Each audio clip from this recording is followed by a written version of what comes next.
Morning दोस्तों, आपका एक बार फिर स्वागत है आपके अपने चैनल डेली डोजोन इन्वेस्टमेंट में। दोस्तों, आज के दिन एक बार फिर से मैं आपके लिए इंपॉर्टेंट कंपनी का डिटेल फंडामेंटल एनालिसिस लेके आया हूँ।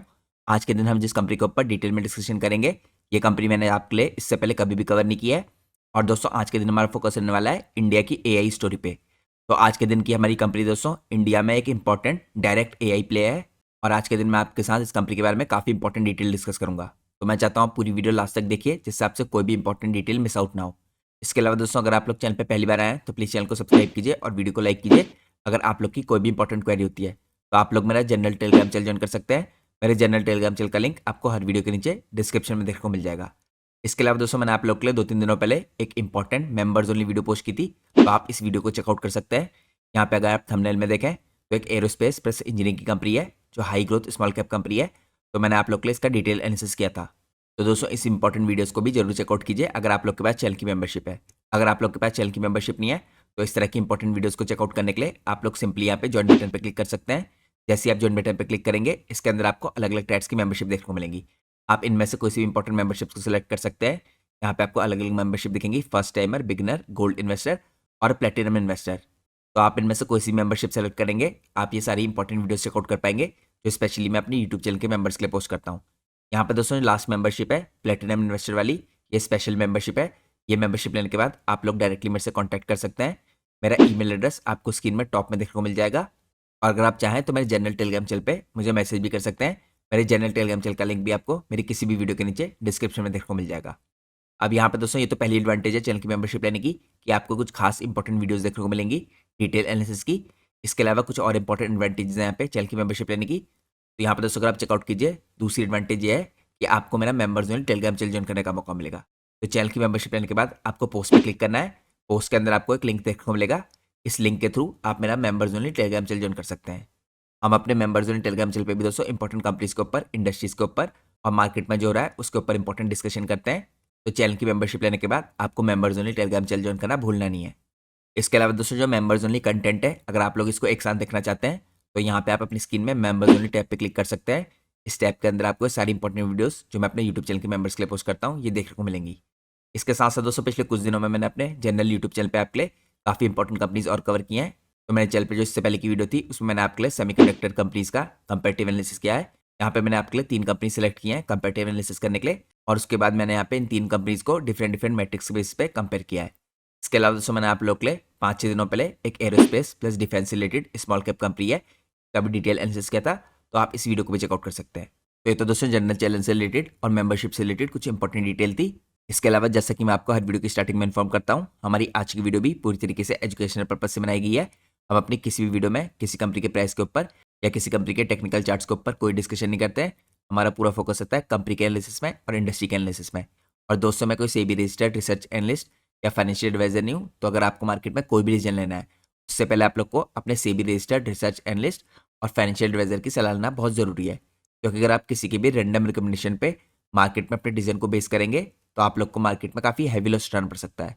इसलिए मार्केट में हमेशा कॉशियस रहिए और कोई भी डिसीजन लेने से पहले अपने सेबी रजिस्टर्ड रिसर्च एनालिस्ट और फाइनेंशियल एडवाइजर की सलाह जरूर लीजिए।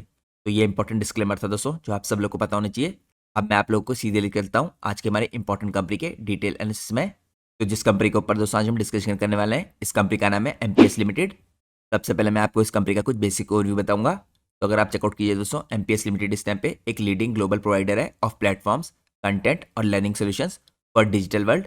ये स्टैब्लिश हुई थी कंपनी इस टाइम पे as a subsidiary of Macmillan holding limited in 1970। यहाँ पे लॉन्ग सर्विस हिस्ट्री कंपनी की एज अ कैप्टिव बिजनेस, इसने अलाउ किया यहाँ पे MPS को बिल्ड करने के लिए यूनिक कैपेबिलिटीज और टैलेंट्स को थ्रू स्ट्रेटेजिक पार्टनर प्रोग्राम्स। अब करंटली दोस्तों MPS एक ग्लोबल पार्टनर है यहाँ पे to the world's leading enterprises, learning companies और पब्लिशर्स का। साथ में कंपनी की पार्टनरशिप यहाँ पे काफी इंपॉर्टेंट लाइब्रेरीज के साथ और कंटेंट यहाँ पे एग्रीगेटर्स के साथ। कंपनी में दोस्तों एक चेंज आया था यहाँ पे मेजोरिटी स्टेक्स में 2011-12 में। इसके बाद यहाँ पे एंटरप्रेन्योरियल माइंडसेट के थ्रू MPS लिमिटेड ने डेवलप किया significant momentum as a result of consistent reinvestment in business, और 7 सक्सेसफुल यहाँ पे एक्विजिशन किया कंपनी ने इसी पीरियड में, जिसने कंपनी को काफी बड़े तरीके से ग्रोथ करने के लिए पुश किया। तो MPS लिमिटेड दोस्तों स्टेप एक स्मॉल कैप कंपनी है जिसकी 3400 करोड़ के आसपास की मार्केट कैप है। इसके अलावा मोर देन 2700 प्रोफेशनल्स पावर करते हैं यहाँ पे MPS को अक्रॉस 7 यहाँ पे delivery centres in India. 4 office हैं इसके यूरोप में और 6 इसके क्लाइंट यहाँ पे सर्विस ऑफिस हैं US के अंदर। तो मैंने आपको कंपनी का एक बेसिक ओवरव्यू दिया। अब दोस्तों आज की वीडियो हमारे बनाने का क्या इंपॉर्टेंट रीजन था, मैं आपको चेकआउट कराता हूँ। अगर आप सबसे पहले देखें, ये एक डायरेक्ट एआई प्ले है इंडिया में कंपनी। तो एमपीएस इस टाइम पे दोस्तों इमर्ज हो रहा है as a strong direct AI play India के अंदर, विद मोर देन यहाँ पे 60% of growth in companies fastest growing segment आपको ड्रिवन होती हुई दिख रही है बाय एआई। और ये ट्रेंड कंपनी एक्सपेक्ट करी कि फर्दर एक्सलेट करेगा कंपनी की ग्रोथ को।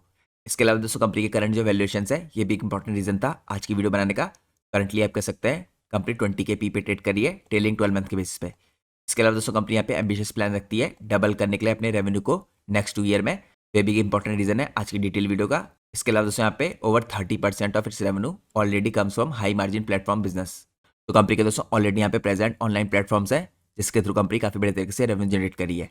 इसके अलावा कंपनी इंटेंट कर रही है यहाँ पे एक्वायर करने के लिए एआई बेस्ड काफी कंपनीज को अपनी इनऑर्गेनिक ग्रोथ के लिए और अपने इन सेगमेंट्स को यहाँ पे स्ट्रेंथन करने के लिए, जिससे कंपनी की पोजीशन इंडिया के अंदर डायरेक्ट एआई प्ले में स्ट्रांग हो पाए। तो ये दोस्तों कुछ इंपॉर्टेंट रीजंस थे जो आपको बताने जरूरी था। अब हम चलते हैं नेक्स्ट पार्ट में। नेक्स्ट पार्ट में हम चेकआउट करते हैं कंपनी की हिस्ट्री को। तो यहाँ पे दोस्तों कंपनी के अंदर काफी चेंज आए हैं। मैकमिलियन से लेकर करंटली ने यहाँ पे सफर तय किया है AI first knowledge solutions company के रूप में 2026 में। तो दोस्तों अगर आप इनिशियली देखें जब कंपनी का फॉर्मेशन हुआ था 1970 से 2002 में, इसके बीच में कंपनी ने यहाँ पे इंफॉर्मेशन प्रोसेसिंग कैपेबिलिटीज को यहाँ पे डेवलप किया है। इसने स्टैब्लिशमेंट किया अपने बेंगलोर के अंदर। और कंपनी के जो ऑपरेशनल और ग्लोबल डिलीवरी सेंटर था ये भी आपको वहीं पे दिखेगा।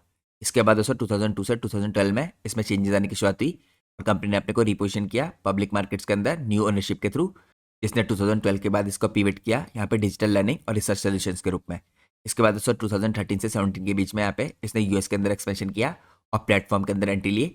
इसने बिल्ड किया यहाँ पे एमपीएस नॉर्थ अमेरिका को। तो नॉर्थ अमेरिका के अंदर कंपनी का फुटप्रिंट बिल्ड होना शुरू हुआ 2013 के बाद से, जब कंपनी ने यहाँ पे एंटर किया यूएस एजुकेशन सेगमेंट्स के अंदर वाया 3 सब्सिक्वेंट यहाँ पे प्लेटफॉर्म टैक्स। तो ये सब करने के लिए कंपनी ने यहाँ पे 3 इंपॉर्टेंट एक्विजिशन किए दोस्तों। इसके बाद अगर आप चेकआउट कीजिए 2018 से 22 में यहाँ पे काफी इंपॉर्टेंट चेंजेस आए।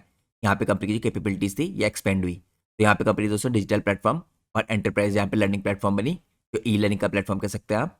यहाँ पे कंपनी ने इसके बाद एक्सपेंड किया into digital platform via MAG and high wire 2018 में। इसके बाद इनटू यहाँ पे enterprise e learning via TIS 2018 में और यहाँ पे ईआई डिजाइन 2022 में। तो यहाँ पे आपको कंपनी 4 इंपॉर्टेंट एक्विजिशन करते हुए दिखी, मैक प्लस का, हाईवेयर का, टीआईएस का और ईआई डिजाइन का। तो 2018 से 22 का पीरियड दोस्तों कंपनी के लिए काफी इंपॉर्टेंट था। यहाँ पे कंपनी ने प्लेटफॉर्म की शुरुआत की, ई लर्निंग की शुरुआत की और 4 इंपॉर्टेंट एक्विजिशन किए।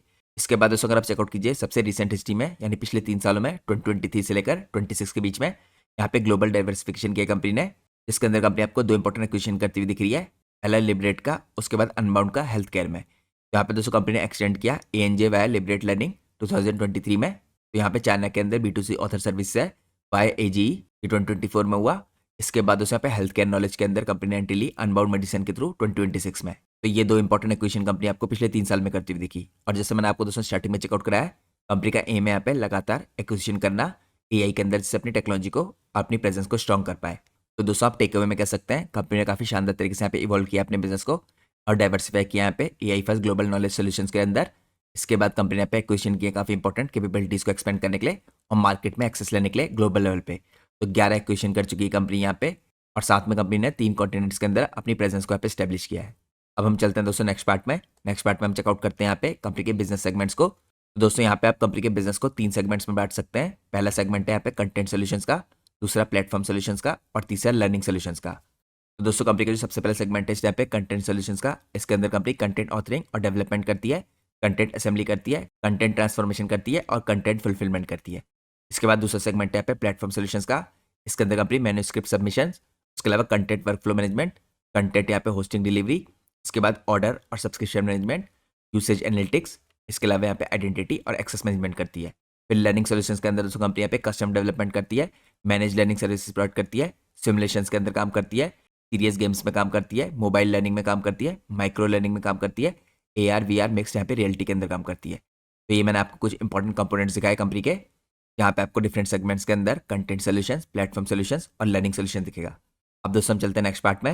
नेक्स्ट पार्ट में हम चेकआउट करते हैं यहाँ बिजनेस वाइज कंपनी कौन से सेगमेंट से सबसे ज्यादा कमाती है। तो अगर आप दोस्तों चेकआउट कीजिए यहाँ पे सबसे पहले कंटेंट, तो कंटेंट से कंपनी 53% रेवेन्यू जनरेट करती है, प्लेटफॉर्म से 23% और लर्निंग से 24%। इसके बाद दोस्तों अगर आप सेगमेंटल ग्रोथ देखें तो कंटेंट का जो सेगमेंट है इससे स्टेडी ग्रोथ होती हुई दिखती है कंपनी को और हाई ग्रोथ आपको दिखेगी यहाँ पे लर्निंग से और प्लेटफॉर्म से। तो प्लेटफॉर्म और लर्निंग दोस्तों यहाँ पे 23-24% का मार्केट शेयर कंपनी का, ये कंपनी को हाई ग्रोथ देते हैं। और जहाँ पे कंपनी 53% अपना रेवेन्यू जनरेट करती है वहाँ पे स्टडी ग्रोथ है।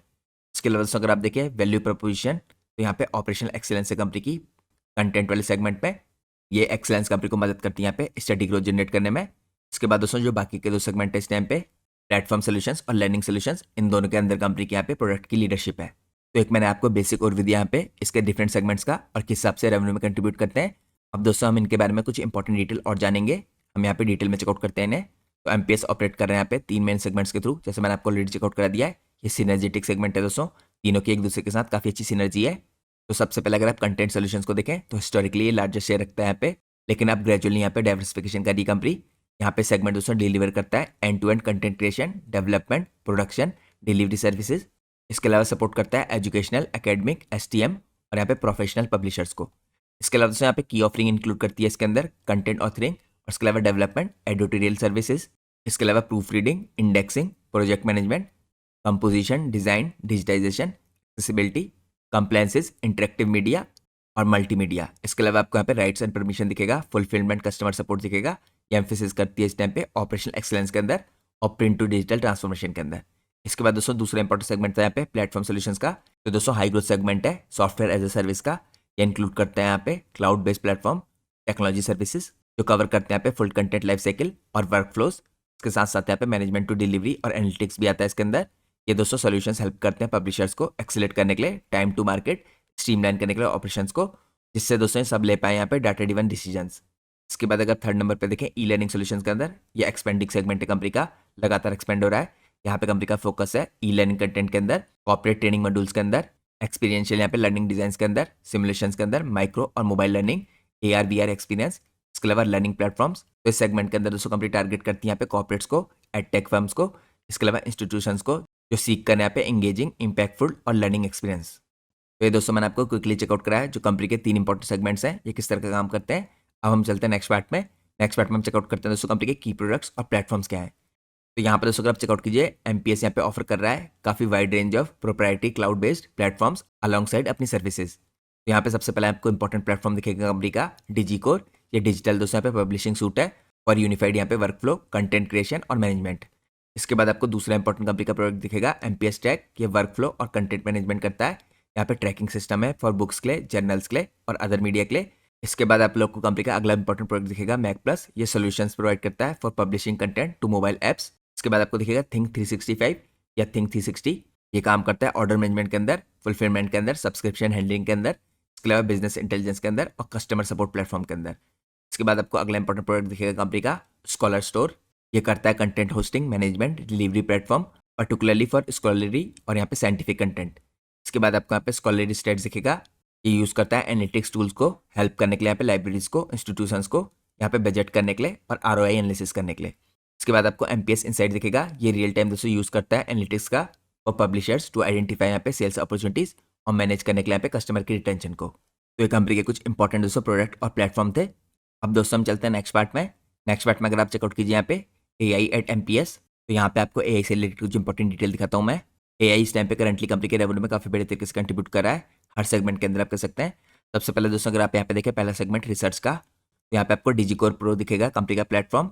ये पीयर रिव्यू, इंटीग्रिटी और प्रोडक्शन टूलिंग के अंदर काम करता है, डिप्लॉय करता है इसको स्केल में। यहाँ पे रिसर्च इंटीग्रिटी चेक होता है दोस्तों। उसके बाद आपको AEG डिजिटल और रूब्रिक्यू दिखेगा। यहाँ पे 1 मिलियन प्लस आपको मैन्युस्क्रिप्ट प्रोसेस होती दिखेंगी। 52% हायर एक्सेप्टेंस रेट होता है, यहाँ पे कंट्रोल ट्रायल्स है। और सबसे इंपॉर्टेंट बात यह है दोस्तों कि Q4 FY26 में जो EBITDA मार्जिन है कंपनी के इस सेगमेंट से यहाँ पे सबसे हाईएस्ट है। ये कंपनी ने अभी तक के अपने हाईएस्ट 41.59% के यहाँ पे मार्जिन निकाले हैं। तो आप कह सकते हैं रिसर्च सेगमेंट कंपनी के लिए वन ऑफ द हाईएस्ट यहाँ पे EBITDA मार्जिन इंजन है। इसके बाद दोस्तों अगर आप एजुकेशन सेगमेंट को देखें तो अनबाउंड इंटेलिजेंस असिस्ट है यहाँ पे, लाइव इन यू सेंट्रल और नर्सिंग सेंट्रल फ्रॉम डे 1 यहाँ पे पोस्ट एक्विजिशन किया है इसने। क्लिनिकल डिसीजन सपोर्ट करता है, इनसाइट फ्लैगशिप एप्स, यहाँ पे एक्सेसिबिलिटी और मीडिया एसेट डेवलपमेंट होता है। इसके बाद दोस्तों एक्सेसिबिलिटी और मीडिया एसेट डेवलपमेंट के अंदर आपको स्लैश करता दिखेगा एक्सेसिबिलिटी प्रोडक्शन कॉस्ट को। यहाँ पे 30 मिलियन प्लस आपको auto generated accessible media asset दिखेंगे जो शिप होते हैं एनुअली। यहाँ पे अगर आप असेसमेंट देखें दोस्तों, ऐप बेस्ड होता है assessment with data analytics on learner performance. तो एजुकेशन सेगमेंट के अंदर कंपनी के अगर आप Q4 FY26 में EBITDA मार्जिन देखें तो आपको 38.43% के दिखेंगे। इसके बाद दोस्तों थर्ड सेगमेंट के अंदर कॉर्पोरेट लर्निंग में यहाँ पे AI इनसाइट और डैशबोर्ड्स के अंदर रियल टाइम आपको एनालिटिक्स दिखेगा, लर्निंग इंटेलिजेंस मेजर करने के लिए यहाँ पे एंगेजमेंट, परफॉर्मेंस और बिजनेस इंपैक्ट। फिर आपको AI रोल और सिमुलेशन दिखेंगे। यहाँ पे एडेप्टिव आपको प्रैक्टिस एनवायरनमेंट दिखेगी जो बिल्ड करती है real world skills through AI driven यहाँ पे कन्वर्सेशन और फीडबैक। फिर आपको दोस्तों यहाँ पे ब्रिज AI दिखेगा। ये स्केलेबल मल्टीलिंगुअल यहाँ पे ट्रांसलेशन इंजन है और faster accurate context aware learning localisation. तो कॉर्पोरेट लर्निंग के अंदर दोस्तों अगर आप चेकआउट कीजिए कंपनी के एबिटा यहाँ पे क्वार्टर बेसिस पे, तो ये भी आपको काफी हाईज दिखेंगे 55.45% के आसपास। और ये सेगमेंट दोस्तों काफी फास्ट स्पीड से ग्रो करता हुआ दिख सकता है, जैसे यहाँ पे AI फर्स्ट प्रैक्टिस लैंड करेगी और स्केल करेगी। अब हम चलते हैं आज के एनालिसिस के नेक्स्ट पार्ट में। यहाँ पे हम चेकआउट करेंगे दोस्तों किस हिसाब से मार्केट अपॉर्चुनिटीज दिखती हैं इन तीनों सेगमेंट में जिनके अंदर कंपनी काम करती है। तो यहाँ पे आपको 800+ बिलियन की मार्केट दिखेगी AI लेड यहाँ पे इंटरसेक्शन में। यहाँ पे अगर आप सबसे पहले चेकआउट कीजिए दोस्तों एजुकेशन के अंदर आपको जो टोटल एड्रेसेबल मार्केट दिख रही है इस टाइम पे, यहाँ पे करीबन $187 बिलियन की दिख रही है। तो काफी ह्यूज अपॉर्चुनिटी है क्योंकि कंपनी यहाँ पे इसके अंदर काम करी है। इसके अलावा दोस्तों यहाँ पे प्रोजेक्टेड है कि ये मार्केट 2030 तक इंक्रीज होकर $348 बिलियन की हो सकती है। इसके बाद यहाँ पे अगर आप फोरकास्ट देखें कंपाउंड एनुअल ग्रोथ रेट का इस इंडस्ट्री का, तो यहाँ पे 13.30% की कंपाउंड एनुअल ग्रोथ रेट से ये इंडस्ट्री ग्रो कर सकती है। यहाँ पर दोस्तों अगर आप सेगमेंट देखें कौन कौन से कवर होते हैं स्पेशली MPS के अंदर इस पूरी एजुकेशन मार्केट के, तो यहाँ पे आपको सबसे पहले AI पावर्ड मेडिकल और नर्सिंग एजुकेशन दिखेगी अनबाउंड इंटेलिजेंस के थ्रू। इसके बाद आपको AI एडेप्टिव K-12 और हायर एजुकेशन कंटेंट दिखेगा डिजिटल स्केल और वर्कफ्लो के अंदर। इसके बाद दोस्तों यहाँ पे रिसर्च के अंदर आपको टोटल एड्रेसेबल मार्केट दिख रही है $45 बिलियन की। यहाँ पे प्रोजेक्टेड है मार्केट ग्रो करके $95 बिलियन की हो जाएगी 2030 तक। इसके बाद दोस्तों यहाँ पे कंपाउंड एनुअल ग्रोथ रेट जिससे मार्केट ग्रो कर सकती है ये 16% का है। तो यहाँ पे काफी फास्ट स्पीड से आपको रिसर्च की मार्केट भी ग्रो करती हुई दिख रही है। इसके अंदर आपको स्कॉलरी प्लेटफॉर्म दिखेंगे जैसे डिजीकोर प्रो और हाईवायर। इसके बाद आपको इसके अंदर AI पावर्ड ऑथर सर्विस दिखेंगी जैसे AG डिजिटल और रूबिक्यू। फिर आपको रिसर्च इंटीग्रिटी और पीयर रिव्यू दिखेगा RIC। यहाँ पे कंटेंट वर्कफ्लो ऑटोमेशन होता है। तो ये आपको इंपॉर्टेंट रिसर्च के अंदर कंपनी की सर्विस दिख रही है। इसके बाद दोस्तों अगर आप मार्केट को चेकआउट करें कॉर्पोरेट लर्निंग की, तो यहाँ पे टोटल एड्रेसेबल मार्केट दिख रही है आपको $104 बिलियन की। यहाँ पे प्रोजेक्टेड है ये मार्केट ग्रो करके हो जाएगी $335 बिलियन की 2030 तक। तो ये मार्केट दोस्तों सबसे फास्ट स्पीड से ग्रो करेगी। अगर आप इसके कंपाउंड एनुअल ग्रोथ रेट देखें इस पीरियड में तो 21.70% का रह सकता है। इसके अंदर अगर आप चेकआउट कीजिए कौन कौन से सेगमेंट है जो कंपनी कवर करती है, तो यहाँ पे कंपनी काम करती है दोस्तों कॉर्पोरेट लर्निंग के अंदर AI नेटिव लर्निंग प्लेटफॉर्म्स के अंदर, जिसके अंदर आपको ब्रिज AI दिखेगा, AI रोल प्ले दिखेगा, ये कंपनी के प्लेटफॉर्म है। इसके बाद आपको यहाँ पे कस्टम और इमेंस ई लर्निंग दिखेगी VR AR और XR के अंदर। फिर आपको यहाँ पे मैनेज लर्निंग सर्विस दिखेंगी और L&D स्ट्रेटेजी दिखेगी। तो दोस्तों यहाँ पे अगर हम चेकआउट करें इन तीनों सेगमेंट्स की कंबाइंड रूप से यहाँ पे टोटल एड्रेसेबल मार्केट तो आपको 750 बिलियन प्लस की दिखेगी अक्रॉस हाई ग्रोथ सेगमेंट्स। और MPS इस टाइम पे सिट करता है at the AI led intersection of education research और कॉर्पोरेट लर्निंग। तो यहाँ पे हमें काफी ह्यूज दोस्तों 800 बिलियन के आसपास की टोटल एड्रेसेबल मार्केट दिख रही है जिसके अंदर कंपनी काम कर रही है। अब हम चलते हैं नेक्स्ट पार्ट में। नेक्स्ट पार्ट में हम चेकआउट करेंगे यहाँ पे कंपनी के क्वार्टरली रिजल्ट्स को। तो दोस्तों Q4 FY26 की अगर आप अर्निंग को चेकआउट करें फुल यहाँ पे FY26 के EPS की, तो यहाँ पे आपको कंपनी का EPS अभी तक का हाईएस्ट दिखेगा 102 रुपीज़ का। तो अर्निंग पर शेयर में कंपनी के आपको यहाँ पे करीबन 16.3% की ईयर ऑन ईयर बेस पे ग्रोथ आती दिखी है फुल ईयर के बेस पे। यहाँ पे कंपनी का एबिटा देखेंगे आप FY26 का तो 236 करोड़ का रहा है, यानी इसमें ग्रोथ आई है 11.8% की ईयरली बेस पे।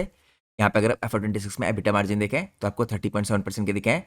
यहाँ पे रिसर्च सेगमेंट के अंदर आपको 39.9% के दिखे हैं सबसे हाईएस्ट। इसके बाद दोस्तों अगर आप यहाँ पे ROC देखें FY26 का पूरा कंप्लीट तो आपको यहाँ पे 38.2 का दिखेगा। अब हम थोड़ा डिटेल में और चेकआउट करते हैं। यहाँ पर दोस्तों अगर आप चेकआउट कीजिए स्टडी कोर बिजनेस रहा है कंपनी का, कंपाउंड कर रहा है यहाँ पे इंटीग्रेशन के साथ ऑफ अनबाउंड मेडिसिन। ये पोर्टफोलियो यहाँ पे वेल पोजिशनड है सस्टेनेबल FY27 की ग्रोथ के लिए। अगर आप यहाँ पे रिपोर्टेड रेवेन्यू देखें Q4 FY26 का तो यहाँ पे 12.66% का इंक्रीज आया है, डबल डिजिट की यहाँ पे टॉप लाइन सर्ज हुआ है। यहाँ पे अगर आप Q4 FY26 में एजुकेशन सॉल्यूशंस को चेकआउट करें तो यहाँ पे 35.64% की आपको क्वार्टर बेस पे ग्रोथ आती हुई दिखी है और ईयरली बेस पे 30.55% की। तो यहाँ पे कंपनी ने दोस्तों जो अनबाउंड का एक्विजिशन किया था इसकी वजह से काफी हाई इंपैक्ट दिख रहा है पॉजिटिव साइड में। और कंपनी के मुताबिक यहाँ पे अनबाउंड का एक्विजिशन लॉन्च करेगा नेक्स्ट कंपनी के ग्रोथ साइकिल को। इसके बाद दोस्तों अगर आप चेकआउट करें रिसर्च सॉल्यूशंस को तो इसके अंदर AG आता है। तो Q4 FY26 में आपको 23.04% की ग्रोथ हुई दिखी यहाँ पे। तो यहाँ पे जो AG की रेवेन्यू ग्रोथ है रिफ्लेक्ट करती है स्ट्रॉन्ग अंडरलाइंग डिमांड और स्टडी यहाँ पे प्लेटफॉर्म की स्केलेबिलिटी। इसके बाद दोस्तों यहाँ पे कॉर्पोरेट लर्निंग के अंदर आपको क्वार्टर बेस पे 12.64% की ग्रोथ होती दिखी है। तो स्ट्रेटेजिक पिवट दोस्तों यील्ड कर रहा है कंपनी की ग्रोथ। अब हम चलते हैं नेक्स्ट पार्ट में। नेक्स्ट पार्ट में दोस्तों हम चेकआउट करते हैं यहाँ पे तीनों सेगमेंट से यहाँ पे रेवेन्यू के हिसाब से आ रहा है। तो अगर आप रिसर्च एजुकेशन और यहाँ पे कॉर्पोरेट लर्निंग को देखें तो रेवेन्यू मिक्स दे रखा है आपको Q4 FY26 में दोस्तों यहाँ पे आपको 58.3% का दिखेगा रिसर्च की तरफ से, 29.3% का एजुकेशन की तरफ से और कॉर्पोरेट लर्निंग की तरफ से 12.4% का। तो यहाँ पे दोस्तों मोर और लेस आप कह सकते हैं सिमिलर रेंज में है। अगर आप लोग इसको पिछले कई क्वार्टर से मिलाएं तो यहाँ पे आपको 58 से 61% की रेंज में दिख रहा है, ज़्यादा चेंज नहीं आया है। इसके अलावा दोस्तों यहाँ पे थोड़ा सा चेंज है एजुकेशन में, जो 25.3% के आसपास का था सिमिलर क्वार्टर में यानी Q4 FY25 में पिछले साल के इसी क्वार्टर में, इसमें आपको इंक्रीज आता दिख रहा है। यहाँ पे आपको एजुकेशन का 29.3% का आता हुआ दिख रहा है। इसके बाद दोस्तों आपको कॉर्पोरेट लर्निंग का भी मोरल सिमिलर दिखेगा 12.4% के आसपास का, जो पिछले साल हमें 13.7% का दिख रहा था। तो ये सब दोस्तों हमें बताता है जो एजुकेशन इस टाइम पे ये खाली सपोर्टिंग रोल प्ले नहीं कर रहा है, ये मैसिव यहाँ पे सेकंड पिलर बन रहा है कंपनी के लिए। और नाउ जो इंटीग्रेटेड यहाँ पे अनबाउंड मेडिसिन है, ये सेगमेंट इस टाइम पे सर्च कर रहा है नियरली 29.3% के आसपास कंपनी के बिजनेस के अंदर। तो ये दोस्तों इंपॉर्टेंट डाइवर्सिफिकेशन बिजनेस का कंपनी के लिए काफी इंपॉर्टेंट है। अब हम चलते हैं नेक्स्ट पार्ट में। नेक्स्ट पार्ट में हम चेकआउट करते हैं यहाँ पे डाइवर्सिफिकेशन, सस्टेन यहाँ पे स्ट्रेटेजी फोकस कैसे कंपनी का। तो अगर आप दोस्तों डाइवर्सिफिकेशन को अलग अलग तरीके से देखें तो सबसे पहले हम चेकआउट करेंगे यहाँ पे रेवेन्यू बाय ज्योग्राफी। तो अगर आप मैट्रिक्स देखें यहाँ पे नॉर्थ अमेरिका से आपको करीबन 52% का था दिख रहा था, यूके और यूरोप से 33% का, रेस्ट ऑफ द वर्ल्ड से 15% का। तो दोस्तों हमें क्लियरली बताता है कि कंपनी अपना मेजोरिटी रेवेन्यू यहाँ पे इस साल के अंदर जनरेट कर रही है एक्सपोर्ट से। इसके अलावा अगर आप यहाँ पे डेटर देखें यहाँ पे DSO डेज आपको देखेंगे 51। इसके बाद उससे यहाँ पे थर्ड इंपॉर्टेंट फैक्टर आता है क्लाइंट का डाइवर्सिफिकेशन। यहाँ पे अगर आप सबसे पहले देखें नंबर ऑफ क्लाइंट्स जो बिल्ड किए हैं कंपनी ने Q4 FY26 में, ये आपको 906 दिखेंगे। इसके बाद अगर आप चेकआउट कीजिए यहाँ पे टॉप 5 यहाँ पे कंट्रीब्यूटर्स, ये आपको 45% दिख रहे हैं कंट्रीब्यूट करते हुए कंपनी के रेवेन्यू में। टॉप 10 कंट्रीब्यूट करते हुए दिख रहे हैं 59% और टॉप 15 67%। इसके अलावा दोस्तों कंपनी का जो कैश फ्लो फ्रॉम ऑपरेशन था ये राइज किया यहाँ पे करीबन 45 करोड़ के आसपास। और यहाँ पे हमें क्लियरली इंक्रीज होता हुआ दिखा नंबर ऑफ क्लाइंट्स जो बिल्ड हुए हैं इनके अंदर। और ये दोस्तों पॉसिबल हो पाया कंपनी के इंपॉर्टेंट एक्विजिशन के कारण जो कंपनी ने किया था यहाँ पे अनबाउंड मेडिसिन का। अब दोस्तों हम चलते हैं नेक्स्ट पार्ट में। नेक्स्ट पार्ट में हम चेकआउट करते हैं यहाँ पे FY26 फुल ईयर को कंपनी के। तो जैसे मैंने आपको ऑलरेडी चेकआउट करा दिया कंपनी का फुल ईयर का EPS रहता है यहाँ पे 102 रुपीज़ का। ईयरली बेसिस पे आपको 16.3% की ग्रोथ होती हुई दिखी थी, यह हाईएस्ट है कंपनी की हिस्ट्री में। अब यहाँ पे अगर आप चेकआउट कीजिए कंपनी ने इस साल क्या क्या किया, इन्होंने एक्वायर किया यहाँ पे अनबाउंड मेडिसिन को, इसने काफी बड़े तरीके से कंपनी के बिजनेस को एक्सपेंड किया। कंपनी ने दोस्तों डील क्लोज की थी फरवरी 2026 में। एस्टेब्लिश की कंपनी ने यहाँ पे हेल्थ केयर नॉलेज प्लेयर को, इसके अंदर आपको 97% ग्रॉस रिटेंशन दिखा। तो कंपनी ने दोस्तों यहाँ पे कंसोलिडेट किया 3 लेगेसी एंटिटीज को into 1 global corporate learning brand in April 2026। इसके बाद कंपनी ने यहाँ पे रिसेट किया कॉर्पोरेट लर्निंग की कॉस्ट के बेस को, यहाँ पे core plus flex talent model in place किया कंपनी ने। तो Q4 FY26 में दोस्तों आपको EBITDA में रिकवरी आती दिखी, ये आपको 55% दिखा क्वार्टर बेस पे और न्यू स्ट्रक्चर। इसके बाद आपको यहाँ पे कंटिन्यूसली रिसर्च कंपाउंडिंग होती हुई दिखी। रिपोर्टेड यहाँ पे रिसर्च EBITDA मार्जिन आपको दिखते हैं एक्सपेंड होते हुए 330 बेसिस पॉइंट और ये आपको रीच करते हुए दिखे 39.9% के फॉर FY26। तो मैंने आपको फुल ईयर के हिसाब से कंपनी में कुछ इंपॉर्टेंट डेवलपमेंट चेकआउट कराए। अब हम चलते हैं नेक्स्ट पार्ट में। नेक्स्ट पार्ट में दोस्तों हम चेकआउट करते हैं कंपनी की मार्केट कैप और उसके वैल्यूएशंस। अगर आप कंपनी की मार्केट कैप देखें यहाँ पे 3458 करोड़ की है। यहाँ पे अगर कंपनी की पी रेशियो देखें यानी प्राइस टू अर्निंग रेशियो तो आपको 20.6 का दिखेगा। इसके बाद दोस्तों अगर आप यहाँ पे इंडस्ट्री का पी देखें तो आपको काफी कम दिखेगा, इंडस्ट्री का पी आपको 7.63 का दिखेगा। तो इसका दोस्तों कुछ इंपॉर्टेंट रीजन है जो मैं आपको आगे चेकआउट कराऊंगा। इसके अलावा अगर आप चेकआउट कीजिए यहाँ पे रिटर्न ऑन कैपिटल एम्प्लॉयड 39.3 का है, रिटर्न ऑन इक्विटी 31.2 का है। पिछले 3 साल की जो सेल्स ग्रोथ है कंपनी की 15.3% की है, पिछले 3 साल की प्रॉफिट ग्रोथ 15.5% की है। लेकिन आपने दोस्तों क्लियरली देखा होगा अब कंपनी ज़्यादा फास्ट स्पीड से ग्रो कर सकती है आने वाले टाइम में। इसके अलावा कंपनी का पे डेट टू इक्विटी रेशियो 0.10 का है, यानी डेट से रिलेटेड कोई प्रॉब्लम नहीं कंपनी में। अब दोस्तों यहाँ पे एक इंपॉर्टेंट फैक्टर आपको देखना जरूरी है। यहाँ पे कंपनी का जो इस टाइम पे पी रेशियो है ये आपको 20.6 का दिखेगा और इंडस्ट्री का पी रेशियो आपको खाली 7.63 का दिखेगा। यहाँ पे दोस्तों इसका इंपॉर्टेंट रीजन है, अगर आप चेकआउट कीजिए यहाँ पे जो स्क्रीनर है जनरली इस बिजनेस को एक ट्रेडिशनल बिजनेस का परसेप्शन दे रहा है, क्योंकि दोस्तों जो ब्रॉडर देखिए पब्लिशिंग सेक्टर है इंडिया के अंदर वो मैच्योर हो चुका है और स्लो ग्रोइंग है। और वहाँ पे आपको स्ट्रक्चरल चेंजेस आते हुए दिख रहे हैं, डिजिटल डिसरप्शन के, लो यहाँ पे प्रिंट डिमांड के और प्राइसिंग प्रेशर के, जो आपको इंडस्ट्री के एवरेज वैल्यूएशंस को लोअर रखता हुआ दिख रहा है। लेकिन जैसे मैंने आपको दिखा दिया दोस्तों कंपनी यहाँ पे AI टेक्नोलॉजी के अंदर काफी बड़े तरीके से एक्सपेंड कर रही है, तो ये ट्रेडिशनल बिजनेस की तरह काम नहीं कर रहा है बिजनेस, तो आप कह सकते हैं कैटेगराइजेशन सही नहीं है।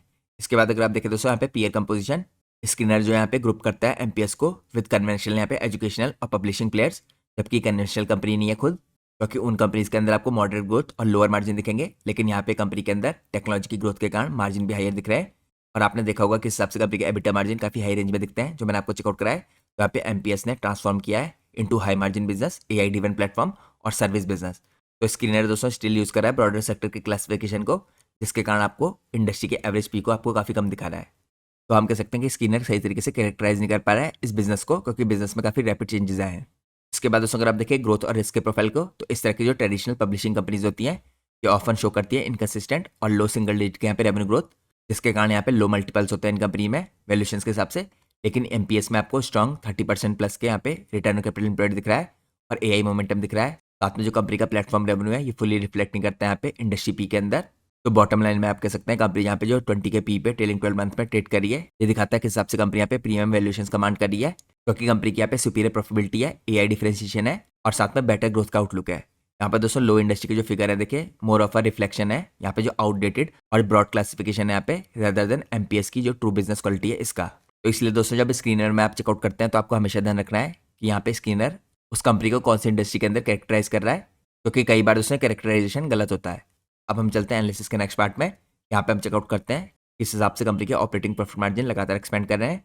दोस्तों यहाँ पे पेंडेमिक के बाद जो डिप आया था कंपनी के मार्जिन में देखिए 26-24% का, यहाँ पे आपको 21 के बाद से दोबारा राइज होते हुए दिख रहे हैं। ऑपरेटिंग प्रॉफिट मार्जिन 25% के हुए, यहाँ पे 22 में 28% के, 31% के, 31% के, 29% के और 31% के। तो आप कह सकते हैं दोस्तों पिछले 4 सालों में 31% के आसपास कंपनी के कंसिस्टेंट है यहाँ पे ऑपरेटिंग प्रॉफिट मार्जिन। तो ये फैक्टर भी दोस्तों हमारे लिए कुछ इंपॉर्टेंट चीज़ें क्लियर करता है। यहाँ पे पहली चीज़ तो ये क्लियर करता है कि कंपनी यहाँ पे हाई मार्जिन कंपनी है, ट्रेडिशनल यहाँ पे जो पब्लिशिंग बिजनेस होते हैं उनकी तरह नहीं है। दूसरा इंपॉर्टेंट फैक्टर ये है दोस्तों कि कंपनी यहाँ पे कंसिस्टेंट रूप से मार्जिन को मेंटेन कर पा रही है। तो यहाँ पे किसी भी कंपनी में दोस्तों अगर आप स्टडी करते हैं तो आपको यही देखना है कि कंपनी अपने मार्जिन को मेंटेन कर पाती है कि नहीं। यह हमेशा किसी भी कंपनी के लिए लॉन्ग टर्म में बहुत पॉजिटिव होता है। अब मैं आपको लेकर चलता हूँ नेक्स्ट पार्ट में। नेक्स्ट पार्ट में दोस्तों हम चेकआउट करते हैं यहाँ पे कंपनी की बैलेंस शीट को।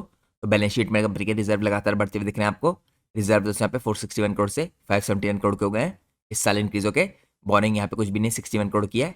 इसके कारण आपको यहाँ पे डेट टू इक्विटी रेशियो काफी अच्छा दिख रहा है। इसके बाद दोस्तों अगर आप फिक्स एसेट देखें तो क्योंकि कंपनी लगातार एक्विजिशन कर रही है जिसके कारण आपको कंपनी के fix asset over the years बढ़ते हुए दिख रहे हैं।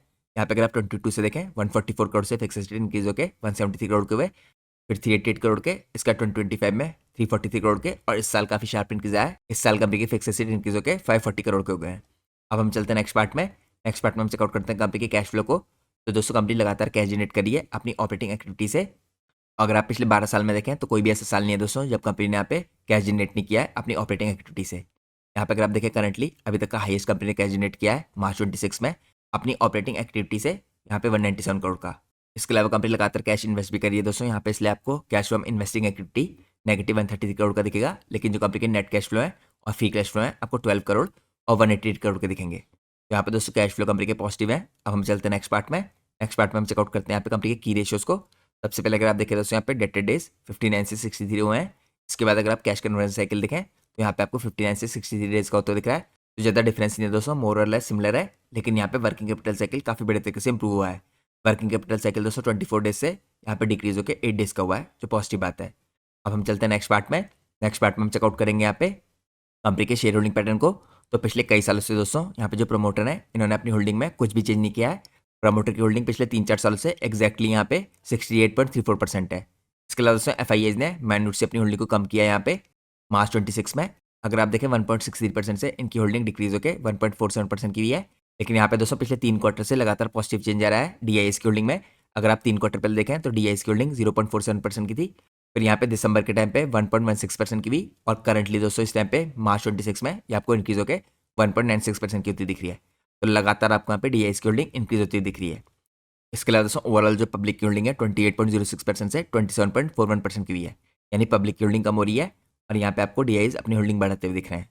तो ये दोस्तों मैंने आपको चेकआउट कराया कंपनी के शेयर होल्डिंग पैटर्न। इससे पहले हमने चेकआउट किया कंपनी के वैल्यूएशंस को, हमने मार्जिन देखे किस हिसाब से स्टेबल है और एक्सपेंड कर रहे थे। हमने उसके अलावा कंपनी की बैलेंस शीट देखी, कैश फ्लो देखे और इंपॉर्टेंट रेशियोज देखे जिनमें इंप्रूवमेंट आ रहा है। अब दोस्तों मैं आप लोग को सीधे लेके चलता हूँ आज के हमारे इंपॉर्टेंट एनालिसिस के लास्ट पार्ट में, जो है मैनेजमेंट की कमेंट्री और फ्यूचर की गाइडेंस। तो अगर आप सबसे पहले चेकआउट करें दोस्तों कंपनी ने अपने अर्निंग कॉल्स में 3 इंपॉर्टेंट यहाँ पे ग्रोथ के ड्राइवर्स को मेंशन कर रखा है। पहला ग्रोथ का ड्राइवर है यहाँ पे एआई एनेबल्ड यहाँ पे कंटेंट और production expansion with large US knowledge organisation K-12 और हायर एड, यहाँ पे कन्वर्ट कर रहा है पायलट्स को टू मल्टी ईयर यहाँ पे प्रोडक्ट एंगेजमेंट। इसके अलावा एसेसिबिलिटी और लर्निंग सर्विस है, ये स्केल करी कंपनी। एआई असिस्टेड यहाँ पे एसेसिबिलिटी प्रोडक्शन है एट स्केल, डिलीवरिंग यहाँ पे more than 30 million auto generated accessibility media assets delivering annually.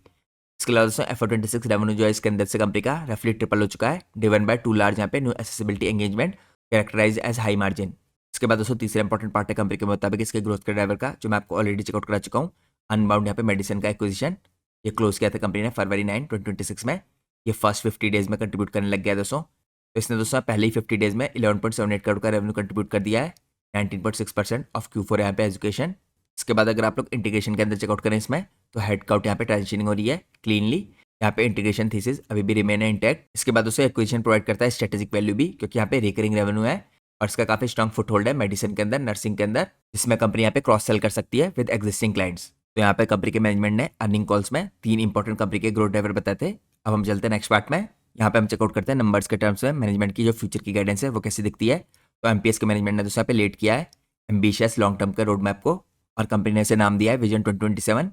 यहाँ पे क्लियर टारगेट है कंपनी के रीच करने के लिए 1500 करोड़ के रेवेन्यू एनुअल बेस पे FY 28 में। तो इसके मुताबिक दोस्तों कंपनी के रेवेन्यू यहाँ पे नियरली डबल होते दिखेंगे आपको करंट रेवेन्यू बेस से। साथ में रिफ्लेक्ट कर रहा है कंपनी के लिए strong confidence in strong organic और इनऑर्गेनिक ग्रोथ लिवर्स। तो starting from FY 26 company expect करिए दोस्तों यहाँ पे कंसिस्टेंट ऑर्गेनिक रेवेन्यू ग्रोथ 12 से 15% की पर एनम के बेस पे। ये ग्रोथ दोस्तों यहाँ पे डिवन होगी डीपर पेनिट्रेशन के द्वारा विद एग्जिस्टिंग क्लाइंट्स, एक्विजिशन और नए क्लाइंट्स। इसके अलावा कंपनी यहाँ पे सिग्निफिकेंटली स्केलिंग करेगी अपने हाई मार्जिन प्लेटफॉर्म्स की और सोल्यूशंस बिजनेस की। तो यहाँ पे दोस्तों मार्जिन एक्सपेंशन काफी बड़े तरीके से कंपनी के प्रॉफिट्स को इंक्रीज कर सकता है। इसके अलावा अगर आप देखें AI अभी भी दोस्तों रिमेन है कोर में कंपनी की बिजनेस स्ट्रेटेजी के अचीव करने के लिए यहाँ पे नॉन लीनियर और हाई क्वालिटी ग्रोथ को यहाँ पे मैनेजमेंट ने हाईलाइट कर रखा है कि AI पावर्ड यहाँ पे जो वर्कफ्लो है और प्लेटफॉर्म है यहाँ पे ऑलरेडी कंट्रीब्यूट कर रहा है मोर देन 60% ऑफ ग्रोथ इन की वर्टिकल्स, और साइमल्टेनियसली यहाँ पे इंप्रूव कर रहा है ऑपरेशनल एफिशिएंसीज को, एक्सपेंड कर रहा है यहाँ पे प्रॉफिट मार्जिन को। और कंपनी एक्टिवली यहाँ पे इन्वेस्ट कर रही है AI टूल्स के अंदर, सोल्यूशंस के अंदर क्रिएट करने के लिए differentiated offerings for clients in content learning और प्लेटफॉर्म सर्विसेज। अब दोस्तों अगर आप नेक्स्ट पार्ट में चेकआउट करें, ये एक्सीलेट करेगा कंपनी की यहाँ पे टाइमलाइन को एमपीएस परस्यू कर रहे हैं यहाँ पे स्ट्रेटेजिक एक्विजिशन AI बेस्ड यहाँ पे कंपनीज का जो अलाइन करते हैं यहाँ पे इसके कोर सेगमेंट्स के साथ। और रिसेंट अर्निंग कॉल में दोस्तों कंपनी के मैनेजमेंट ने कुछ इंपॉर्टेंट चीजें स्टेट किए हैं। अगर आप यहाँ पे मैनेजमेंट का कोड देखें तो मैनेजमेंट ने यहाँ पे क्या रखा है कि टाइटर गाइडेंस प्रोवाइड करेंगे Q3 या Q4 FY 27 में। तो वहाँ पे हमें क्लियरली पता चलेगा कि कंपनी के मार्जिन किस डायरेक्शन में जाएंगे। कंपनी के जो CEO हैं दोस्तों ये सजेस्ट करते हैं FY 27 के एबिटा मार्जिन यहाँ पे 30 से 35 की रेंज में। ये नोट करें यहाँ पे कंपटीटिव सेंसिटिविटी अराउंड यहाँ पे एग्जैक्ट नंबर्स, और यहाँ पे हाईलाइट करना है कि मार्जिन टिपिकली एक्सपेंड करेंगे विद स्केल जैसे जैसे कंपनी यहाँ पे ग्रो करेगी। यहाँ पे दोस्तों बैलेंस अप्रोच कंपनी की कंबाइंड करें यहाँ पे स्टडी ऑर्गेनिक एक्सपेंशन और टेक्नोलॉजी ड्रिवन यहाँ पे इनोवेशन थ्रू AI और सेलेक्टिव यहाँ पे M&A। तो पोजिशन कर रहे हैं यहाँ पे MPS को फॉर सस्टेनेबल रेवेन्यू और earning growth in coming years. और अगर आप लोग दोस्तों प्योरली इस साल के मुकाबले अगले साल का रेवेन्यू होगा, तो पिछले साल कंपनी ने अगर आप यहाँ पे देखें 236 करोड़ का रेवेन्यू जनरेट किया था FY 26 में। अब कंपनी का कहना है कि FY 27 में ये रेवेन्यू आपको 300+ करोड़ का जाते हुए दिखेगा। और अगर आप लोग यहाँ पे कंपनी का कंपाउंड एनुअल ग्रोथ रेट देखें पिछले 3 सालों का यानी 24 से 26 का, तो आपको 21% के CAGR से कंपनी में यहाँ पे ग्रोथ आती हुई दिख रही है। और कंपनी की फ्यूचर की ग्रोथ की गाइडेंस भी काफी पॉजिटिव है। तो ये दोस्तों कुछ इंपॉर्टेंट डिटेल थी कंपनी के बारे में। जैसा मैंने आपको वीडियो की स्टार्टिंग में इन्फॉर्म किया था, हमारी आज की वीडियो भी पूरी तरीके से एजुकेशन पर्पज से बनाई गई है। हम अपनी किसी भी वीडियो में कंपनी के प्राइस के ऊपर या उसके टेक्निकल चार्ट्स के ऊपर कोई डिस्कशन नहीं करते हैं। हमारा पूरा फोकस होता है कंपनी के एनालिसिस में और इंडस्ट्री के एनालिसिस में। और दोस्तों मैं कोई सेबी रजिस्टर्ड रिसर्च एनालिस्ट या फाइनेंशियल एडवाइजर नहीं हूँ। तो अगर आपको मार्केट में कोई भी डिसीजन लेना है उससे पहले आप लोग को अपने सेबी रजिस्टर्ड रिसर्च एनालिस्ट और फाइनेंशियल एडवाइजर की सलाह लेना बहुत जरूरी है। क्योंकि अगर आप लोग किसी की भी रैंडम रिकमेंडेशन पे मार्केट में अपने डिसीजन को बेस करेंगे तो आप लोग को मार्केट में हैवी लॉस उठाना पड़ सकता है। इसलिए मार्केट में हमेशा कॉशियस रहिए और कोई भी डिसीजन लेने से पहले अपने सेबी रजिस्टर्ड रिसर्च एनालिस्ट और फाइनेंशियल एडवाइजर को जरूर कंसल्ट कीजिए। तो ये दोस्तों आज का हमारा इंपॉर्टेंट एनालिसिस था। अगर आपको आज की वीडियो पसंद आई है तो प्लीज़ वीडियो को लाइक कीजिए और चैनल को सब्सक्राइब कीजिए। Thanks for watching guys, take care.